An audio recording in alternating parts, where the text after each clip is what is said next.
రెండవ శ్రమ గతించెను, ఇదిగో మూడవ శ్రమ తరువాత వచ్చుచు ఉన్నది. ప్రార్థన చేసుకుందాం. ప్రేమ కలిగిన తండ్రి, మహిమ కలిగిన మా యేసు ప్రభువా, మీకు వందనాలు. మరొక పర్యాయం మీ దగ్గరకు వస్తూ ఉన్నాం. నీ మహాకృప చేత మమ్మల్ని బ్రతికించి భద్రపరిచినందుకు మీకు వందనాలు. కనికర పూర్ణుడా, సహాయాన్ని దయచేయండి. లోక సంబంధమైనటువంటి జీవితాలలో ఉన్న మాకు జీవ జలలు గల ఓట అయినటువంటి మీ రక్షణ భాగ్యము ద్వారా, మీలో ఉన్నటువంటి జీవము ద్వారా అయా సంపూర్ణంగా దేవుని వారసులుగా ఉండడానికి మీరు కృపను అనుగ్రహించినందుకు నీకు వందనాలు. మా బ్రతుకు దినములన్నీ కూడా నమ్మకముగా పరిశుద్ధమైన ప్రవర్తన కలిగి నీతి న్యాయములను అనుసరించి భూమి మీద ప్రతి మనిషిని మీరు ఎందుకు చేశారో జ్ఞాపకం ఉంచుకొని మీరు మాకు ఇచ్చినటువంటి పనిని భూమి మీద సంపూర్ణంగా నిర్వర్తించి నిత్యత్వము మీతో పాటు ఉండే కృపను మాకు అందరికీ దయచేయండి. మీరు మాతో మాట్లాడుచూ ఉండగా వినగలిగే చెవులను, గ్రహించగలిగే హృదయాన్ని మాకందరికీ అనుగ్రహించి మీ కృపారకల చాటున మమ్మల్ని భద్రపరచు. యేసయ్య పుణ్యనామమును అడిగి వేడుకొని ప్రారంభించుకుంటున్నాము తండ్రి. ఆమేన్.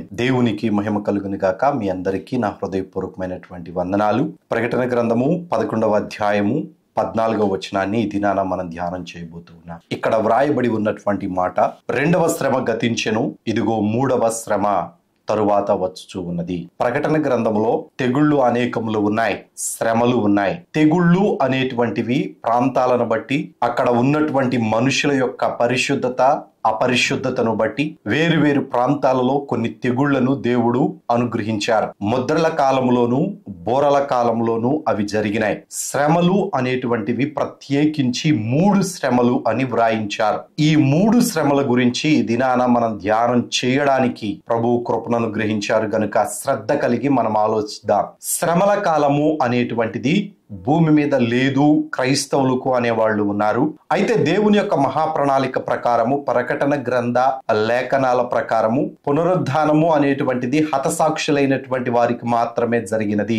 సంఘము భూమి మీదనే ఉన్నది, పరిశుద్ధులు భూమి మీదనే ఉన్నారు. ప్రపంచమంతటా కూడా ఆ కాలములో కూడా 1000 సంవత్సరాల ప్రభు అయిన యేసుక్రీస్తు పరిపాలనలో కూడా మారు మనస్సు అనేటువంటిది పొందడానికి మనుషులకు దేవుడు అనుగ్రహించిన మహా గొప్ప భాగ్యం. అయితే ఆ కాలంలో ఈ విధమైనటువంటి కృపను దేవుడు మనుషులకు అనుగ్రహించాడు. అక్కడ ఉన్నటువంటి ప్రతి మనిషి కూడా సాతానుడు లేకపోయినా పాపము వైపు తనను తాను పురికొల్పుకుంటున్నాడు గనుక 1000 ఏండ్ల పరిపాలనలో దేవుడే వారితో యుద్ధము చేస్తాను అనేటువంటి మాట కూడా ఇక్కడ వ్రాయబడి ఉన్నది. మరియు పరలోకము తెరవబడి ఉండుట చూచితిని, అప్పుడు ఇదిగో తెల్లని గుర్రం ఒకటి కనబడెను, దాని మీద కూర్చుండి ఉన్నవాడు నమ్మకమైన వాడును సత్యవంతుడును అను నామము కలిగిన వాడు, ఆయన నీతిని బట్టి విమర్శ చేయుచు యుద్ధము జరిగించుచున్నాడు అని వ్రాయబడి ఉన్నది. ఈ 1000 ఏండ్ల పరిపాలన కంటే ముందు ఉన్న 7 సంవత్సరాల శ్రమల కాలంలో శ్రమలు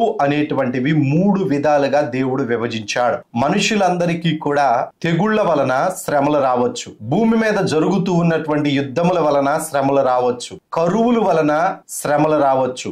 శ్రమలను బైబిల్లో 2 భాగాలు చేయబడి ఉన్నాయి. ఒకటి దేవుని దగ్గర నుంచి మనుషులకు పంపబడినటువంటి శ్రమలు, అవి 3 రకాలు. తరువాత యుద్ధముల వలన, కరువుల వలన, తెగుళ్ల వలన వచ్చేటువంటి శరీర సంబంధమైనటువంటి శ్రమలు తప్పనిసరిగా మనుషులు అనుభవించవలసినటువంటిదే. అయితే ఈ శ్రమలు అనేటువంటివి మనం గమనించినప్పుడు 3 రకాలుగా ఉన్నవి అనేటువంటివి ఈ 14వ వచనంలో మనం చదువుకుంటున్నటువంటి అంతరార్థము. 2 శ్రమలు గతించెను, ఇదిగో మూడవ శ్రమ తరువాత వచ్చును అని వ్రాయబడి ఉన్నది. 2 శ్రమలు గతించెను అన్నంటే అప్పటికి 2 శ్రమలు అయిపోయినాయి. ఈ కాలము ఏ కాలం అండి? 11వ అధ్యాయము 13వ వచనం వరకు మనం ధ్యానం చేసినప్పుడు 2 సాక్షుల యొక్క 2వ 3.5 సంవత్సరంలో ఉన్న 2 సాక్షుల యొక్క పరిచర్య జీవితం కనబడుతూ ఉన్నది. 3.5 సంవత్సరాలు వారు ఆరంభం నుంచి అంతం వరకు అక్కడ వ్రాయబడి ఉన్నది. కానీ తర్వాత 14వ వచనంలో శ్రమల గురించి వ్రాయబడి ఉన్నాయి. 3 శ్రమలు ఉన్నాయి. ఈ 3 శ్రమలలో మూడవ శ్రమ ఇంకా జరగలేదు అని చెప్తూ ఉన్నారు. ఈ మూడవ శ్రమ ఏమిటి? జరిగిపోయినటువంటి శ్రమలు 2 ఏమిటి? ఇవి ఏ కాలంలో ఉన్నవి అని అనడానికి ఇదే ప్రకటన గ్రంథంలో చక్కగా 8వ అధ్యాయము 13వ వచనంలో ఈ రీతిగా వ్రాయబడి ఉన్నది. మరియు నేను చూడగా ఆకాశ మధ్యమున ఒక పక్షిరాజు ఎగురుచు బూరలు ఊదబోవచ్చు ఉన్న ముగ్గురు దూతల బూరలను శబ్దములను బట్టి శబ్దమును బట్టి భూనివాసులకు అయ్యో అయ్యో అయ్యో అని గొప్ప స్వరముతో చెప్పుట వింటిని. ఇది 3 దూతల బూరల కాలము. అప్పటికి ఎన్ని దూతలైపోయారు? 4 దూతలు వారి బూరలను కంప్లీట్ చేశారు. కంప్లీట్ చేయబడిన తరువాత ఈ బూరలు ఏ ముద్రలో ఉన్నవని చెప్పుకున్నాము? 7వ ముద్రలో ఉన్నాయి. ప్రభు అయిన యేసుక్రీస్తు దేవుని చేతిలో దేవుడు వ్రాసి పెట్టుకొని ఉన్నటువంటి ఆ గ్రంథంలో ప్రభు అయిన యేసుక్రీస్తు పరలోకమునకు వెళ్ళి 1, 2, 3, 4, 5, 6 ముద్రలు విప్పదీసేటంత వరకు మొదటి 3.5 సంవత్సరము. ఇక రెండవ 3.5 సంవత్సరంలో కేవలం ఒకే ముద్రను ప్రభు అయిన యేసుక్రీస్తు వారు ఉప్పదీశారు. ఈ 7వ ముద్ర విప్పదీసిన తరువాత 7 దూతలు 7 బూరలు పట్టుకొని వచ్చారు. 7 దూతల బూరలలో 4 దూతల బూరలు అయిపోయిన తర్వాత ఒక స్టేట్మెంట్ ప్రపంచం అంతటా కూడా ప్రకటించబడుతూ ఉన్నది. అదే 13వ వచనము 8వ అధ్యాయంలో ఉన్నటువంటి మాట. బూరలు ఊదబోవచ్చు ఉన్న 3 దూతల బూరల శబ్దమును బట్టి భూనివాసులకు అయ్యో అయ్యో అయ్యో అని వ్రాయబడి ఉన్నది. ఇక్కడ ఆ కాలములో అనగా 7 సంవత్సరముల కాలములో, నేను 7 సంవత్సరముల శ్రమల కాలము అని ఎందుకు ప్రస్తావిస్తున్నాను అనేటువంటి మాటకు వస్తే, ఈ భయంకరమైనటువంటి 3 శ్రమలు బైబిల్లో ఉన్నాయి. ఆ కాలంలో బ్రతికేటువంటి ఏ నరుడు కూడా వాటి నుంచి తప్పించుకోలేడు. ఇక్కడ దేవుని దగ్గర నుంచి వచ్చినటువంటి శ్రమలు దేవునిని అంగీకరించని వారికి, దేవుని దగ్గర నుంచి వచ్చినటువంటి శ్రమలు దేవునిని అంగీకరించని వారికి, దేవునిని వ్యతిరేకించే వారికి, నామకార్థ క్రైస్తవులకు, సంపూర్ణమైన పరిశుద్ధులకు దేవుని దగ్గర నుంచి వచ్చినటువంటి శ్రమలు వర్తించవు. వీరు దేవునిని అంగీకరించి దేవుడు చెప్పిన మాటలను పాటించి ఆయన యందు విశ్వాసముంచి క్రీస్తు యేసు రక్తమందు వారి పాపములను కడుగుకున్నారు గనుక వారు ఆయన కుమారులై ఉన్నారు. వారి కుమారులై ఉన్నటువంటి వారి మీదికి, ఏ పాపము లేనటువంటి వారి మీదికి, శ్రేష్టమైన పరిశుద్ధమైన జీవితము కలిగి జీవిస్తున్నటువంటి వారి మీదకి దేవుడు ఆయన యొక్క కోపమును పంపించడు. మరి దేవుడు పంపించినటువంటి ప్రతి శ్రమ ఎవరికి అని మనం ఆలోచించినట్లయితే 666 ముద్ర వేయించుకున్నటువంటి వారికి, రెండవది దేవునిని దూషించు వారికి, మూడవది దేవుడు లేడు అని అనుకుంటూ ఉన్నటువంటి నాస్తికులకు, తర్వాత 4వది నటించేటువంటి క్రైస్తవులకు. చాలా మంది క్రైస్తవులు వేదనల వలన, శ్రమల వలన చంపబడ్డారు, కోయబడ్డారు, ఆహారముగా మృగాలకు వేయబడ్డారు, నిలువున కాల్చబడ్డారు. ఇవన్నీ కూడా వారికి శ్రమలే. అయినప్పటికీ వారు ఆ శ్రమలను అధిగమించి క్రీస్తు యేసునందు విశ్వాసమును విడవలేదు, వారు పరిశుద్ధతను కోల్పోలేదు, వారికి ఉన్నటువంటి దేవుని సహవాసమును ఎన్నడూ కూడా ఎడబాయలేదు. కాబట్టి వాళ్ళు సంపూర్ణంగా క్రైస్తవులై ఉండి దేవునితో పాటు వారు పరలోక రాజ్యములో స్ఫటికము వంటి సముద్రము దగ్గర కనబడుతూ ఉన్నారు. చాలా మంది మీరు క్రైస్తవులు అని అంటూ ఉన్నారు. నిజానికి ఆ వ్యక్తికే తను ఎప్పుడు క్రైస్తవుడిగా రూపాంతరము చెందుతాడు అని బైబిల్ చెప్తూ ఉంది అనంటే, అంతము వరకు ఎవడైతే నమ్మకముగా ఉంటాడో వాడే రక్షింపబడినటువంటి వాడు అని. రక్షణ అనేటువంటిది ఎప్పుడు కంప్లీట్ అవుతుంది అనంటే, చివరి దినము వరకు కూడా నమ్మకముగా ఉంటే మాత్రమే అతని రక్షణ కంప్లీట్ అవుతుంది. రైట్. ఇప్పుడు భూమి మీద బ్రతికి ఉన్నప్పుడు సాతాను వలన వచ్చేటువంటి శ్రమలు, ఈ శ్రమల కాలం కంటే ముందు నుంచే క్రైస్తవులకు శ్రమలు కలుగుతూనే ఉన్నాయి. దేవుని మాటలు శ్రద్ధ కలిగి ఆలోచన చేయండి. ఈ 7 సంవత్సరాల శ్రమల కాలం ఆరంభము కాక మునుపే క్రైస్తవులైనటువంటి వారు ఆదిమ అపోస్తుల దగ్గర నుంచి, ఆది సంఘము నుంచి, అనగా ప్రభు అయిన యేసుక్రీస్తు చనిపోయి పునరుద్ధానుడై తిరిగి లేచి ఆరోహణమైన తరువాత ఏర్పాటు చేయబడినటువంటి పరిశుద్ధుల సమూహముతో ప్రారంభమైన శ్రమలు కంటిన్యూషన్ గానే వస్తూనే ఉన్నాయి. ఎప్పటికీ వస్తూనే ఉన్నాయి.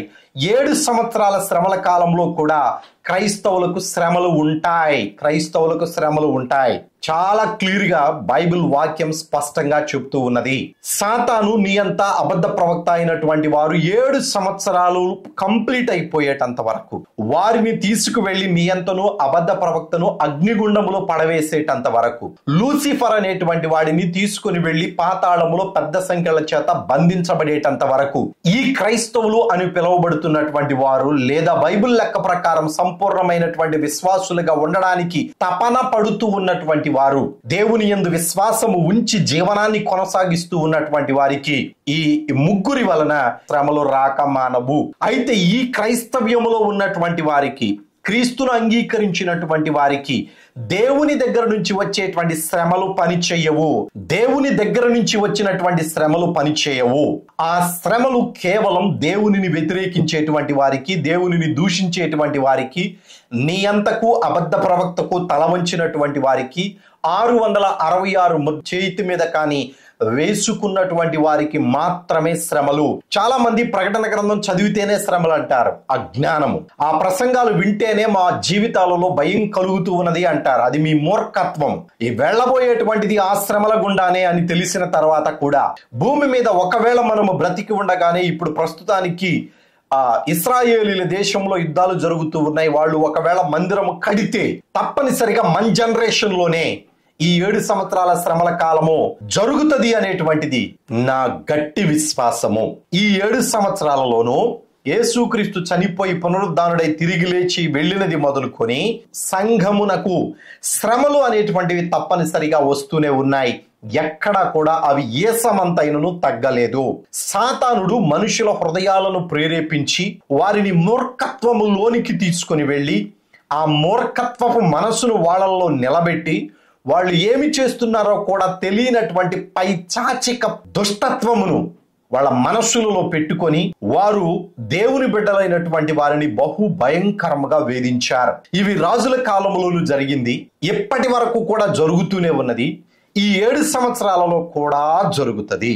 అందుకనే ఇదే ప్రకటన గ్రంథము 7వ అధ్యాయము 14వ వచనంలో, అందుకు నేను అయ్యా నీకే తెలియననగా అతడు ఇలాగు నాతో చెప్పెను, వీరు మహాశ్రమల నుండి వచ్చిన వారు, గొర్రె పిల్ల రక్తములో తమ వస్త్రములను ఉదుకుకొని వాటిని తెలుపు చేసుకొనిన వారు అని వ్రాయబడి ఉన్నది. క్రైస్తవులకు శ్రమలు ఉన్నాయి, క్రైస్తవులు కాని వారికి శ్రమలు ఉన్నాయి. క్రైస్తవులైనటువంటి వారికి శ్రమలు నియంత అబద్ధ ప్రవక్త లూసిఫర్ అనేటువంటి వాడి వలనను, వాడి యొక్క ఆధ్వర్యములో ఉండి వాడి దురాత్మల చేత ప్రేరేపించబడినటువంటి మనుషుల వలనను కలిగినటువంటి శ్రమలు ఇవి. ఈ మహాశ్రమలు దేవుని నుంచి రాలేదు. దేవుడు పంపిస్తే వచ్చినటువంటి శ్రమలు క్రీస్తును అంగీకరించినటువంటి వారిలో ఏ ఒక్కరిని కూడా తాకవు. 100% బైబిల్ స్పష్టంగా వ్రాయబడి ఉన్నది. ఈ నియంత అబద్ధ ప్రవక్త లూసిఫర్ అనేటువంటి వాడి దగ్గర నుండి, వాళ్ళ యొక్క మూర్ఖత్వపు చర్యల నుండి తప్పించడానికి దేవుడు ఈ సంఘమునకు 2 రెక్కలు ఇచ్చాడు. అనగా క్రీస్తు యేసునందు విశ్వాసం ఉంచబడినటువంటి వారికి దేవుడు తప్పించుకోగలిగేటువంటి ఉపాయమును ప్రార్థన, విశ్వాసము అనేటువంటి 2 రెక్కల వలన దేవుడు వారితో మాట్లాడి, రెండవ 3.5 సంవత్సరంలో 2 సాక్షుల వలనను, మొదటి 3.5 సంవత్సరంలో పరిశుద్ధాత్మ దేవుని వలనను వారు ఏర్పరచబడినటువంటి వారు కొందరు తప్పించుకోవడానికి అవకాశము ఉన్నది. అయితే ఆ కాలంలో కూడా కొందరు దేవునిని ప్రకటించి ధైర్యము కలిగి, రోషము కలిగి, నియంతకు అబద్ధ ప్రవక్తకు సాతానుకు వాడి సమూహమునకు వ్యతిరేకముగా దేవునిని ప్రకటించినటువంటి వారిని శిరశ్ఛేదనం చేసినటువంటి కార్యాలు కూడా ఆ 7 సంవత్సరాలలో జరుగుతాయి. ఇప్పటి వరకు జరుగుతూనే ఉన్నాయి, 7 సంవత్సరాలలో కూడా జరుగుతాయి. అయితే నేను మరలా చెప్తున్నాను, దేవుడు పంపించేటువంటి శ్రమలు, దేవుని దగ్గర నుంచి వచ్చేటువంటి శ్రమలు, తెగుళ్ళు క్రైస్తవులకు మాత్రము కాదు. అపార్థము చేసుకోవద్దు దేవుని వాక్యాన్ని. మనుషుల వలన క్రైస్తవులు హింసించబడతారు. మనుషులు సాతాను వాడి దురాత్మల చేత ప్రేరేపించబడి క్రైస్తవులను హింసిస్తారే కానీ దేవుడు ఎవరిని కూడా హింసించడు. ఏ క్రైస్తవుని కూడా దేవుడు ఇబ్బంది పెట్టడు, హింసించడు, శ్రమలకు లోను చేయడు. ఇంతవరకు అర్థమైందని భావిస్తూ ఉన్నాను. ఇక చదవబడినటువంటి వాక్య భాగంలో 3 శ్రమలు ఉన్నాయి అని వ్రాస్తూ ఉన్నారు. 2 శ్రమలు గతించెను, ఇదిగో 3వ శ్రమ తరువాత వచ్చును అని వ్రాయబడి ఉన్నది. అంటే 3 శ్రమలు బైబిల్లో స్పష్టంగా వ్రాయబడి ఉన్నాయి. కొందరు అంటూ ఉంటారు 7 సంవత్సరాలలో అనేకమైనటువంటి శ్రమలు వచ్చినవి అంటూ ఉన్నారు. అనేకమైనటువంటి శ్రమలు వేరు. నేను ముందుగానే చెప్పాను, భోజనం లేకపోవటం వల్ల వచ్చేటువంటి శ్రమ వేరు, తెగుళ్ల వలన వచ్చేటువంటి శ్రమ వేరు, భూమిలో నుంచి వచ్చినటువంటి క్రూర మృగము వలన వచ్చేటువంటి శ్రమలు వేరు, కరువు వలన కలిగేటువంటి శ్రమలు వేరు, నీళ్లు రక్తముగా మారటము వలన కలిగినటువంటి శ్రమలే కానీ, సముద్రము కంపు కొట్టడం వలన జరిగేటువంటి శ్రమలు కానీ, ఆకాశము నుంచి రాలినటువంటి నక్షత్రములు అయిన దురాత్మ సమూహమే కానీ, కొన్ని మనుషులకు కలిగేటువంటి శ్రమలు ఉన్నాయి. కానీ ప్రత్యేకించి ఈ 3 శ్రమలను దేవుడు ఉదహరించి వ్రాయించాడు. అవి ఏమిటి ఈ 3 శ్రమలు? మొట్టమొదటిగా ప్రకటన గ్రంథము 9వ అధ్యాయము 4వ వచనం. ప్రకటన గ్రంథము 9వ అధ్యాయము 4వ వచనం. మరియు నొసళ్ళయందు దేవుని ముద్ర లేని మనుషులకే తప్ప భూమి పైనున్న గడ్డికే గాని ఏ మొక్కకైనను మరి ఏ వృక్షముకైనను హాని కలుగ చేయకూడదని వాటికి ఆజ్ఞ ఇయ్యబడెను. ఇక్కడ గతములో ఈ 9వ అధ్యాయం మనం ధ్యానించేటప్పుడు స్పష్టంగా వివరంగా మనం ధ్యానం చేసుకున్నాం. అయితే ఇక్కడ పరలోకము నుండి ఒక దూత వచ్చాడు. ఆ దూత అగాధము దగ్గరికి వెళ్ళి అగాధమును తెరచాడు. అగాధము యొక్క తాళమును తీశాడు. అగాధము తెరవబడిన తరువాత అగాధములో నుంచి మొట్టమొదటిగా పొగ బయటికి వచ్చింది. ఆ పొగ వాయుమండలం అంతటినీ కూడా కమ్మివేసింది.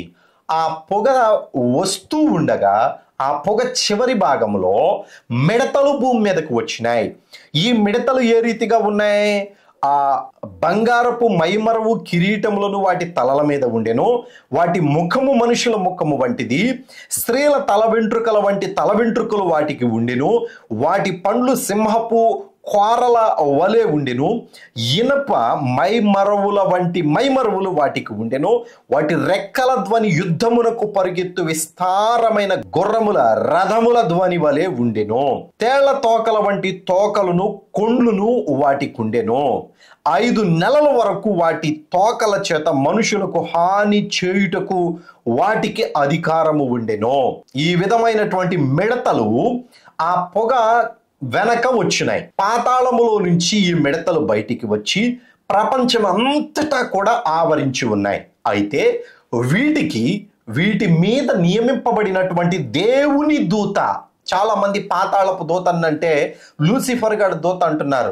మీరు ఏమి అర్థం చేసుకుంటున్నారో నాకు అర్థం కావడం లేదు. సాతాను గాడు వాడు పాతాళంలో బంధించబడి ఉండడానికి వాడి దూతనే వాడి మీద నియమించుకుంటాడా? పాతాళము దేవుని ఆధ్వర్యంలో ఉన్నది అనేటువంటిది మనకు అర్థం కావడం లేదా? దేవుడు దానిని రూల్ చేస్తూ ఉన్నాడు. దేవుడు ఒక ఖైదీని చెరసాలలో ఏ రీతిగా అయితే ఉంచుతారో ఆ రీతిగానే దేవుడు ఈ పాతాళంలో సాతానును వాడి సమూహమును బంధించడం మాత్రమే కాకుండా వాడి చర్యలను భూమి మీద శరీరంలో ఉండి ఏ మనుషుడైతే చేస్తాడో వాళ్ళను కూడా ఆ పాతాళంలో దేవుడు ఉంచుతాడు. అది ఒక జైలు లాంటిది. తీర్పు జరిగిన తర్వాత వాళ్ళు పూర్తిగా అగ్నిగుండానికి వెళ్ళిపోతారు. ఇప్పుడు తీర్పు జరిగేటప్పుడు కానీ పాతాళంలో బంధించబడినప్పుడు కానీ అక్కడ ఉన్నటువంటి దూతలు ఎవరు? దేవుని దూతలే. పాతాళపు దూత అనగానే సాతాను దూత అని ఎట్లా అనుకుంటున్నారు? అది సరి అయినటువంటి పద్ధతి కాదు. పాతాళము మీద నియమింపబడినటువంటి దూత దేవుని దూత. అతని పేరు అపొల్లోయోను. ఇక్కడ స్పష్టంగా వ్రాయబడి ఉన్నది. అతని పేరు అబద్దోనని అపొల్లోయోను అని చెప్పేసి వ్రాయబడి ఉన్నది. సాతాను దూత అని ఎట్లా మనము అర్థం చేసుకుంటున్నాము అని అంటే మనము సరిగా బైబిల్ని గ్రహించటం లేదు అని అర్థం. ఇక రెండవది, ఈ మిడతలు భూమిలో నుంచి పాతాళములో నుంచి బయటికి వచ్చి దీనికి ఒక తోక ఉన్నది. ఆ తోకకి భూమిలో ఉన్నటువంటి తేళ్లకు ఎటువంటి కొండి, విషపు కొండి ఉంటదో అటువంటి కొండి ఉన్నది. ఆ కొండితోటి ఒక్కసారి మనిషిని కుడితే 5 నెలల పాటు మనిషి బాధ బహు భయంకరంగా ఉంటది. ఒక తేలు మనిషిని కుడితే ఎంత బాధ కలుగుతుందో ఎంత వేదనను అనుభవిస్తారో అటువంటి బాధ 5 నెలల పాటు ఉంటది. నా మాటను అర్థం చేసుకోండి జాగ్రత్తగా. ఎందుకు దేవుడు ఈ 5 నెలలు ఇంత భయంకరమైన శ్రమను భూమి మీదకి పంపించాడనంటే, అయ్యలారా, ఈ మాటలు వింటున్నటువంటి వారులారా, ఇదే బాధ అగ్నిగుండంలో ఉండబోతూ ఉన్నది. ఇకనైనా కానీ మనుషులు ఆ బాధను చూసి మారు మనసు పొందుతారేమో అని చెప్పేసి దేవుడు వారి యొక్క మూర్ఖత్వము నుంచి విడుదల కలిగించడానికి నరకములో ఉన్నటువంటి కొన్ని శ్రమలను భూమి మీద మనుషులకు పంపించాడు. పంపించినటువంటి వాటిలో ఇది ఒక శ్రమ. ఇదే మొదటి శ్రమ. ఈ మొదటి శ్రమ 5 నెలల పాటు భూమి మీద ఉంటది. ఇంకొక మాట ఏంటో చెప్పనా, పాతాళములో మనుషులు ఎంత వేదన పడతారు అనేటువంటిది ప్రపంచానికి తెలియజేయడానికి మరణాన్ని సైతము కూడా భూమి మీద నుంచి తీసివేశాడు. చదువుతున్నాను చూడండి ఆ మాట కూడా, 6వ వచనం. ఆ దినములలో మనుషులు మరణమును వెతుకుదురు గాని అది వారికి దొరకనే దొరకదు. చావవలనని ఆశపడుదురు గాని మరణము వారి యొద్ద నుండి పారిపోవును. మరణమును దేవుడు తీసివేసిన తరువాత ఈ 5 నెలల్లో ప్రతి మనిషి పడేటువంటి బాధ, ఆ మిడతల వలన ఎంత బాధను అనుభవిస్తారో అటువంటి బాధనే దేవుని మాటలు వింటున్నటువంటి సహోదరులారా, ఈ వీడియో వీక్షిస్తున్నటువంటి వారులారా, అటువంటి శ్రమనే అగ్నిగుండములో ఉండబోతూ ఉన్నది. అగ్నిగుండములో యుగ యుగములు, తరతరములు, అనంతకాలము, ఇన్ఫినిటివ్ అంటారు ఇంగ్లీష్లో. అనంతకాలము, దానికి అంతం అనేది ఉండదు. ఆ కాలం అంతా కూడా ఈ తేలు కుట్టినటువంటి బాధను అనుభవిస్తూ కుమారులు, తల్లి, తండ్రి, అన్నలతమ్ములు, బిడ్డలు, కుటుంబ సభ్యులు, స్నేహితులు అందరూ ఒకరిని ఒకరు చూసి ఆ బాధను తట్టుకోలేక ఏడవడము, పండ్లు కొరుకటం తప్ప రెండో పని చేయలేరండి. అందుకనే ప్రేమ కలిగి బ్రతిమలాడి చెప్తున్నటువంటి మాట ఏమిటయ్యానంటే, పాపము మీ యందు లేకపోతే దేవుడే దిగి వచ్చి మిమ్మల్ని పలకరిస్తాడు. పరిశుద్ధమైన జీవితం మీరు కలిగి ఉంటే లోకములో ఉన్నటువంటి చెడుని, కామపు ఇచ్చలను, దొంగతనమును, నరహత్యను, పోకిరి మాటలను, సరసోక్తులను, దోపుడు సొమ్మును ఆశించకుండా మీరు బ్రతికినట్లయితే, నిన్ను వలె నువ్వు పొరుగువానిని ప్రేమించు అనే ఒకే ఒక్క మాట గనక మీరు పాటించినట్లయితే దేవుడు ఏ దేవుడైతే ఉన్నాడో ఆ దేవుడే దిగి వచ్చి మీతో మాట్లాడతాడు. ఎందరైతే క్రీస్తును అంగీకరించాలి అని ఆశపడుతున్నారో వాళ్ళకి పునాది ఏమిటయ్యానంటే సత్య సంబంధమైన జీవితం. ఆ సత్యమును వెతికి ఎవడైతే నడుస్తాడో వాని దగ్గరకు దేవుడే దిగి వచ్చి మాట్లాడతాడు. భూమి మీద ఉన్నటువంటి పరిశుద్ధాత్మ దేవుడు నీ అంతరంగము అనేటువంటి దీపమును వెలిగించి ప్రజ్వలింపజేసి సర్వ సత్యమును ఏ బోధకుడు లేకుండా నీకు తెలియజేస్తాడు. ఆ ప్రవర్తన లేకుండా, ఆ సత్యమును అనుసరించి నడిచేటువంటి పద్ధతి లేకుండా, నీ స్వతహాగా నీలో పుట్టినటువంటి ఆలోచనను ఆధారము చేసుకొని దేవునిని ధిక్కరించి సత్యమును దాటి వెళ్ళిపోయి అసత్యమును జరిగించి దైవత్వమునకు వ్యతిరేకముగా సాతానుడు నిన్ను ప్రేరేపించి వాడి చర్యలను జరిగిస్తూ ఉండగా ఎంత భయంకరమైనటువంటి పాపము కళ్ళ ముందు కనబడుతూ ఉన్నదనంటే, రోడ్ల మీద, 2 వీలర్ల మీద, కారుల్లోను, చెట్ల దగ్గర, ఎక్కడ పడితే అక్కడ కామపు ఇచ్చలను తీర్చుకోవడానికి సిగ్గుపడనటువంటి ఒక తరము కనపడుతూ ఉన్నది. ఈ కాలం సిగ్గే లేనటువంటి తరము కనపడుతూ ఉన్నది. మనుషులు చూస్తున్నారని లేదు, తల్లిదండ్రులు గమనిస్తారని లేదు, అయ్యో నా జీవితం ఏమిటి, నా భర్త ఏమనుకుంటాడు, నా భార్య ఏమనుకుంటది అనే భయము లేని మనుషులు ఈ తరములో కనబడుతూ ఉన్నారు. అట్టి వారికే ఈ శ్రమలు. ఈ 3 శ్రమలు వారి కోసమే భూమి మీదకి పంపించబడ్డాయి. వాళ్ళు మనస్సు మార్చుకొని దేవుని వైపు తిరగాలి అనే ఉద్దేశముతోటి దేవుడు ఈ భూమి మీదకి ఈ 3 శ్రమలను పంపించాడు. ఇది క్రైస్తవులకు కాదు, దేవునిని వ్యతిరేకించేటువంటి వారి. 4వ వచనం, మరియు నొసళ్ళ యందు దేవుని ముద్ర లేని మనుషులకే తప్ప, దేవుని ముద్ర లేని మనుషులకే తప్ప అని చెప్పేసి వ్రాయబడి ఉన్నది. దేవుని ముద్ర కలిగినటువంటి మనుషులు ఎవరు అనంటే 100% నేను చెప్తున్నాను బైబిల్ వాక్యానికి ఆధారంగా, సత్యమును ఎవడైతే నమ్ముతాడో, సత్యమును ఎవడైతే తన జీవితంలో జరిగిస్తాడో, ఒకవేళ యేసుక్రీస్తు ఆ వ్యక్తికి తెలియకపోవచ్చు, యేసుక్రీస్తు పరిచయం అవ్వకపోవచ్చు, కానీ సత్యమును పుట్టినది మొదలుకొని ఎవడు కూడా మనిషికి చెప్పవలసిన అవసరం లేదు. అతని హృదయము మీద సత్యము అనేటువంటి మాటలు దేవుడు వ్రాస్తూనే వస్తాడు. అది దేవునికి, దేవుడు చేసిన ఆ మనిషికి మధ్య ఉన్నటువంటి సంబంధము. ప్రతి పిల్లవాడికి తెలుసు, తప్పు చేసే ప్రతి వాడికి తెలుసు, పాపం చేసే ప్రతి యవన బిడ్డకు తెలుసు నేను చేసేది తప్పు అని. ఆ తప్పు అనేటువంటి అంతరంగము పురికొల్పబడడానికి నీలో వ్రాయబడినటువంటి దేవుని వ్రాత ఏమిటయ్యానంటే సత్యమే. ఆ సత్యమును నువ్వు అనుసరించి నడిచినప్పుడు, ఆ సత్యమును ఆధారము చేసుకొని బ్రతికినప్పుడు నీ దీపము వెలిగించబడుతుంది. పరిశుద్ధాత్మ దేవుడు నీ దగ్గరకు వచ్చి నీతో మాట్లాడతాడు. సర్వశక్తుడే దిగి వచ్చి నీతో సహవాసం చేస్తాడు. ఇది బైబిల్ చెప్తున్న సత్యం. అందుకనే ఇక్కడ బైబిల్లో ఇక్కడ ఉన్నటువంటి మాటలు ఏమిటయ్యానంటే, ఈ మొదటి శ్రమలో ఉన్నటువంటి వాళ్ళు ఎవరయ్యానంటే దేవుని ముద్ర లేనటువంటి మనుషులు, అనగా సత్యమును నిరాకరించినటువంటి మనుషులు. ఈ మాటలు వింటున్నటువంటి వారిలో సత్యమును దాటిపోయి, సత్యమును జరిగించకుండా, ఏం కాదులే ఎవరు చూడలేదులే అని చెప్పేసి వెళ్ళిపోయి పాపమునకు, దొంగతనానికి, నరహత్యకు పాల్పడుతున్నటువంటి సాతాను బిడ్డలకు చెప్పబడుతూ ఉన్నటువంటి మాట, దేవుని ముద్ర లేని మనుషులు అనగా సత్యమును అనుసరించినటువంటి మనుషులు ఎవరైతే ఉన్నారో, దేవుని ముద్ర అనగా సత్యమును ఆధారం చేసుకొని స్వతంత్రులుగా ఉండి దేవుని ఆత్మ నింపుదలలోనికి వచ్చేటువంటి వారు ఎవరైతే ఉన్నారో వాళ్ళు కాకుండా మిగిలినటువంటి వాళ్ళందరూ కూడా. కాబట్టి ఈ శ్రమలు ఎవరికయ్యానంటే, ఎవరైతే సత్య సంబంధులుగా ఉండరో, యేసుక్రీస్తే సత్యము అని గుర్తెరగరో వాళ్లకు వచ్చేటువంటి శ్రమలు ఇవి. సాతానును అనుసరించి నడిచేటువంటి వాళ్ళకి, దేవునిని ధిక్కరించేటువంటి వాళ్ళకి, పాపమును ఆశపడి చేయించేటువంటి వాళ్ళకి వచ్చేటువంటి మొదటి శ్రమ అది 5 నెలల పాటు ఉంటది. అది భయంకరమైనటువంటి వేదన. రెండవ శ్రమ 9వ అధ్యాయము, ప్రకటన గ్రంథము 9వ అధ్యాయము 18వ వచనంలో వ్రాయబడి ఉన్నది. ఈ 3 దెబ్బల చేత, అనగా వాటి నోళ్లలో నుండి బయలు వెడలుచు ఉన్న అగ్ని, ధూమ, గంధకముల చేత మనుషులలో 3వ భాగము చంపబడెను అనే మాట వ్రాయబడి ఉన్నది. సహోదరులారా, ఇది కూడా 5 నెలలు ఉండేటువంటి కాలమే. ఇది 6వ దూత తన బోర ఊదినప్పుడు జరిగినటువంటి కాలము. 5వ దూత బోర ఊదినప్పుడేమో మిడతలు భూమిలో నుంచి బయటికి వచ్చినాయి. 5 నెలలు అయిపోయిన తర్వాత వాటిని దేవుడు పంపించి వేశాడు. తర్వాత ఉన్నటువంటి 6వ దూత బోర కాలములో శూన్యములో ఉన్నటువంటి దేవుని సైన్యము, ఇక్కడ 4 దూతలు యూఫ్రటీస్ అనే నది మీద బంధించబడి ఉంచారు. వాళ్లకు దేవుని ఆజ్ఞ ప్రకారముగా మీరు సమయం ఇంకా రాలేదు, మీరు వేచి ఉండండి అని చెప్పేసి ఈ 7వ అధ్యాయం ఆరంభంలో మనం చదువుకుంటాం. నలుదిక్కుల వాయువులను పట్టుకొని ఉండగా చూచితిని 4 దూతలని చెప్పేసి యోహాను గారు రాసుకుంటూ వచ్చారు. ఈ దూతలను సాతాను దూతలు అని ప్రకటన చేస్తూ ఉన్నారు.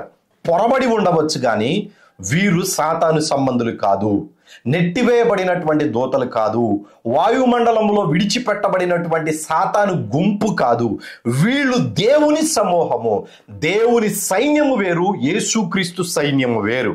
యేసుక్రీస్తు సైన్యము ఆయన రక్తము వలన భూమి మీద పుట్టి సత్యమును అనుసరించి నడిచినట్టు అనాది కాలం నుంచి, అనగా ఆదాము మొదలుకొని సత్యమును అనుసరించి నడిచినటువంటి వాళ్ళు ఎవరో వాళ్ళు మాత్రమే ప్రభు అయిన యేసుక్రీస్తుకి దూతలుగాను, సమూహముగాను, సైన్యముగాను ఉన్నారు. టిల్ ఎండింగ్ డేనా దూత కోటి సమూహము దేవుడు కూడా కలిసి చేసేటువంటి పనిలో యేసుక్రీస్తుతో పాటు దూత గళముతో దిగి వచ్చాడు. దాని గురించి మనం తర్వాత వివరించుకుందాం. కానీ యేసుక్రీస్తుతో పాటు పనిచేసేటువంటి వాళ్ళందరూ కూడా భూమి మీద నుంచి తీయబడినటువంటి మనుషులే. వాళ్ళందరూ కూడా ప్రభు అయిన యేసుక్రీస్తుకి యాజకులుగా ఆయనతో పాటు ఉండి 1000 ఏళ్ల పరిపాలన చేయడానికి దేవుడే వాళ్ళను ప్రభు అయిన యేసుక్రీస్తుకు అనుగ్రహించారు. ఇప్పుడు దేవుని సైన్యం ఎవరయ్యా అంటే కెరూబులు, దూతలు, పరలోకంలో చేయబడినటువంటి దూతలు, 24 పెద్దలు, 4 జీవులు, వీళ్ళు పరలోకపు వాసులు. వాళ్ళు దేవుని సైన్యము. వాళ్ళు తండ్రి చేసుకున్న పరలోకపు సమూహము. వాళ్ళు పరలోకంలోనే ఉంటారు, వాళ్ళు భూమి మీదకి రారు. క్రొత్త ఆకాశం క్రొత్త భూమిలోకి కూడా రారు. ఒకవేళ వచ్చినా మరలా తిరిగి వెళ్ళిపోవాల్సిందే తప్ప భూమి మీద వాళ్ళు నివాసము చేయరు. భూమి మీద నుండి తీయబడినటువంటి పరిశుద్ధుల సమూహం పరలోకంలో శాశ్వతంగా నివాసము చేయరు. వాళ్ళు దేవుని పాదపీఠమైన క్రొత్త ఆకాశం క్రొత్త భూమిలో నివాసము చేయవలసిందే, ఇంక్లూడింగ్ యేసుక్రీస్తుతో సహా. బైబిల్ చెప్తున్న సత్యం అది. ఇప్పుడు ఈ దూత కోటి సమూహమైనటువంటి వాళ్ళు 1000 ఏండ్ల పరిపాలనలో ప్రభు యేసుక్రీస్తుతో పాటు ఉండే సమూహము ఇక్కడ దేవుని ముద్రను తీసుకొని వచ్చి తన దాసులకు ముద్రిస్తూ ఉండగా 4 దూతలు, అనగా దేవుని యొక్క దూతలు, దేవుని యొక్క దూత వాళ్ళు వాయుమండలములో యూఫ్రటీస్ అనేటువంటి నది మీద 20 కోట్ల సైన్యముతో వచ్చి నిలబడ్డారు. ఈ 6వ దూత బోర ఊదినప్పుడు ఈ 20 కోట్ల మంది యావత్ ప్రపంచం అంతటా వెళ్ళిపోయి వాళ్ళ నోట నుండి వచ్చినటువంటి అగ్ని, ధూమ, గంధకముల ద్వారా ప్రపంచంలో ఉన్నటువంటి జనాభాలో 1/3 వంతు మందిని సంహరించారు. 100 మందిలో 33 మంది తప్పనిసరిగా చనిపోతారు. అది బైబిల్లో వ్రాసిన సత్యము. ఇది 2వ శ్రమ. ఈ 2వ శ్రమలో అగ్ని, ధూమ, గంధకము. ఈ అగ్ని, ధూమ, గంధకము అనేటువంటివి మనము సొదొమ గొమొర్రా పట్టణాలు తగలబడ్డప్పుడు ధ్యానం చేశాం. తర్వాత అగ్ని, ధూమ, గంధకాలు ఎక్కడ ఉంటాయ్యా అనంటే అగ్నిగుండములో ఉండేటువంటివి, పాతాళములో ఉండేటువంటివి. పాతాళములో ఉండేటువంటి శ్రమలను భూమి మీద మనుషులకు రుచి చూపిస్తున్నాడు దేవుడు ఈ 3 శ్రమలలో. నా మాటలు అర్థమవుతాయని భావిస్తూ ఉన్నాను. దేవుని ధిక్కరించి సాతాను కార్యములు జరిగించి ఎవడైతే చనిపోయి పాతాళములోను అగ్నిగుండానికి, తీర్పు తర్వాత అగ్నిగుండంలోనికి వెళతాడో వాడు నిత్యము పడేటువంటి 3 బాధలను బైబిల్లో వ్రాయించాడు ప్రకటన గ్రంథంలో. అది ఒకటి మిడతల వలన, రెండవది ఈ అగ్ని, ధూమ, గంధకములు అనేటువంటి వేడిమి వలన వాడు నిత్యము కేకలు వేస్తూ, అరుస్తూ, అంగలారుస్తూ అయ్యో అయ్యో అయ్యో అయ్యో అయ్యో అని ఆ దూత ఏ రీతిగా అయితే చెప్పారో అదే మాదిరిగా ఆ లోపల ఉండి యాతన పడుచూ ఉంటారు. ధనవంతుడు అన్నాడు కదా, లూకా రాసినటువంటి సువార్త 16వ అధ్యాయంలో, చదువుతున్న మాట కూడా చదివితే మీకు అర్థమవుతుందేమో. 16వ అధ్యాయము 24వ వచనము, తండ్రివైన అబ్రహామా, నా యందు కనికరపడి తన వేలు కొనను నీళ్ళల్లో ముంచి నా నాలుకను చల్లార్చుటకు లాజరును పంపుము. నేను ఈ అగ్ని జ్వాలలలో యాతన పడుచున్నానని కేకలు వేసి చెప్పాడంట ధనవంతుడైనటువంటి వ్యక్తి. యాతన అనేటువంటిది రుచి చూపిస్తున్నాడు మనుషులకు దేవుడు. అయ్యో వీళ్ళు చనిపోతే నిత్యము ఇదే యాతన పడతారు కదా, ఒకవేళ మనస్సు మార్చుకుంటే తప్పనిసరిగా నేను రక్షణని ఇస్తాను అని చెప్పేసి ఆ పాతాళములోను అగ్ని గుండములోను ఉండేటువంటి 3 రకాలైన యాతనలను, శ్రమలను మనుషులకు పరిచయం చేశాడు. అది 7 సంవత్సరాలలో క్రీస్తును అంగీకరించినటువంటి వారికి, క్రైస్తవ్యాన్ని నటించే వారికి ఈ శ్రమలు తప్పవు. ఇది 2వ శ్రమ. ఈ 20 కోట్ల మంది వచ్చి అగ్ని, ధూమ, గంధకాల వలన మనుషులను దహించి వేసి శవాలు కుప్పలు కుప్పలుగా ఆయా ప్రాంతాలలో పడి ఉండగా అనేక మంది చూసి మారు మనసు పొందు విధముగా దేవుడు ఆ శ్రమను భూమి మీదకి పంపించాడు. అయితే ఇక్కడ ఉన్నటువంటి ఇంకొక మాట ఏమిటయ్యా అనంటే ప్రకటన గ్రంథము 9వ అధ్యాయము 21వ వచనం, మరియు తాము చేయుచున్న నరహత్యను, మాయాతంత్రములను, జార చోరత్వములను చేయకుండానట్లు వారు మారు మనసు పొందిన వారు కారు. మారు మనసు పొందిన వారు, ఇంత క్లియర్ గా లేఖనాలు ఉంటే మారు మనసు ఉండదు, క్రైస్తవులు ఉండరు, శ్రమలు ఉండరు. ఏమి చెప్తున్నారో ఏంటో ఏం అర్థం కాదు. బైబిల్ చదివి చెప్తారా, ఎవరన్నా విన్నది చెప్తారా తెలియడం లేదు. కానీ మరి ఇంత చక్కగా వాళ్ళు మాయాతంత్రములను, నరహత్యలను, జారచోర కార్యములను విడిచిపెట్టి వస్తే నేను మారు మనసు ఇస్తాను అని దేవుడు ఇంత క్లియర్ గా వ్రాయిస్తే మారు మనసు పొందిన వారు కారు అనంటే మారు మనసు ఉందనే కదా, రక్షణ ఉందనే కదా. లేరు లేరు లేరు లేరు అని చెప్పేసి ఓ పిచ్చోళ్ళలాగా గంతులు వేయటం ఎందుకో నాకు అర్థం కాదు. ఒక్కొక్కళ్ళ మెసేజ్లు పెడతారు, క్రైస్తవులు భూమి మీద ఉంటే, ఆ శ్రమల కాలంలో ఉంటే ఇంకా క్రైస్తవు దేవుని నమ్ముకోవటం ఎందుకు అంటారు. అయ్యలారా, శ్రమల క్రైస్తవులకు కాదు, అన్యులకు, క్రీస్తును అంగీకరించినటువంటి వారికి, నామకార్థ క్రైస్తవులకు, దేవునిని ధిక్కరించినటువంటి వారికి, దేవుని ముద్ర అనగా సత్య సంబంధమైన మనుషులు కాని వారికి ఈ శ్రమలు, మనుషుల నుంచి వచ్చేటువంటి శ్రమలు పరిశుద్ధులకు ఉంటాయి. వాటి వలన వాళ్ళు గొప్ప బహుమానాలు పొందుతారు. అది బైబిల్లో ఉన్నటువంటి చాలా స్పష్టంగా వ్రాయబడి ఉన్నటువంటి మాట.